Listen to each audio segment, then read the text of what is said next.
All right, home stretch, putting in the zip ties.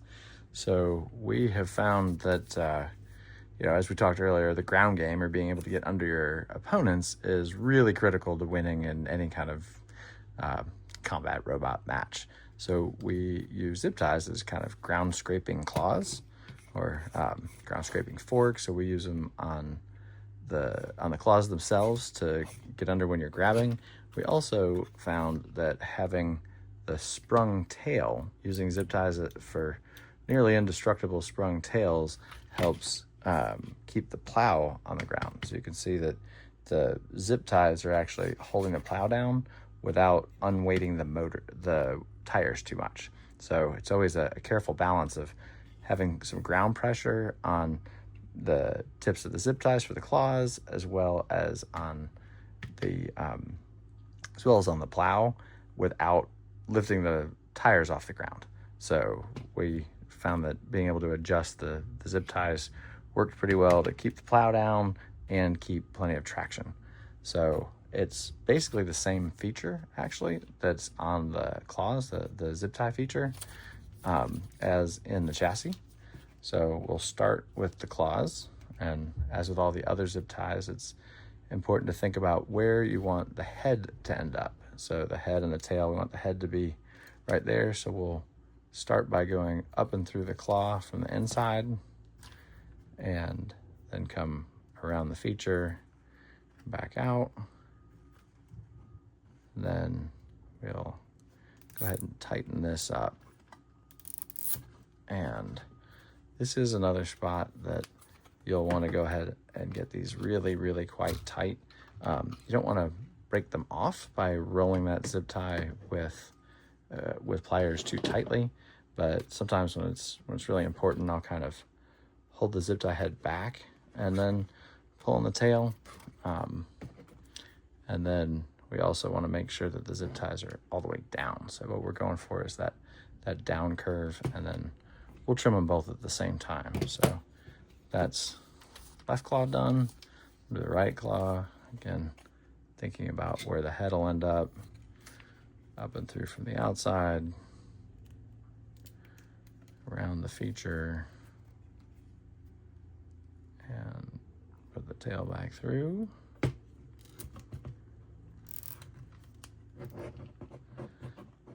And I do want these nice and tight, and like I said, curled down. And the way I usually set them is the claws open pretty much as far as we can get. I like to snip them on an angle because it looks cool, and in theory, you're getting under better. But I will usually line it up kind of with the edge of the tire.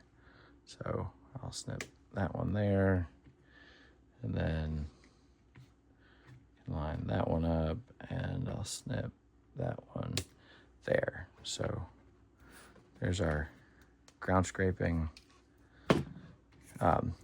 forks for our claws, and it gets plenty wide, and that should be able to slide under pots. You will want to go ahead and make sure that those are tight, either with pliers or just make sure that you hold it back.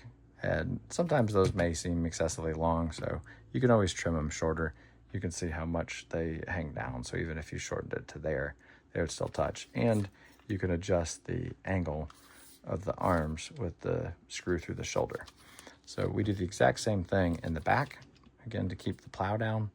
The head, we want the head to be there, so we go up from the outside. And the features do have enough of a ramp on that inner edge that they're generally pretty easy to put in, even with the battery installed. If you end up replacing these zip ties with very stiff zip ties, you may want to run only one zip tie in the back, because if you have 4 points touching the ground, you really most likely have two that have most of the pressure, and a third that has some, and often you'll have a fourth with almost none. So with all four, it's stiff zip ties, you'd be more likely to unweight one wheel. And if you ever notice that your Squeezy seems to drift a lot to one direction, there's a good chance that that tire actually doesn't have much weight on it. So we'll do this last one. Again, up from outside. Then you just poke it down to the bottom of that feature and it'll come right on out. And then we can go ahead and tighten these up also. You want the heads to be, might have gotten a little overzealous with my tightening there.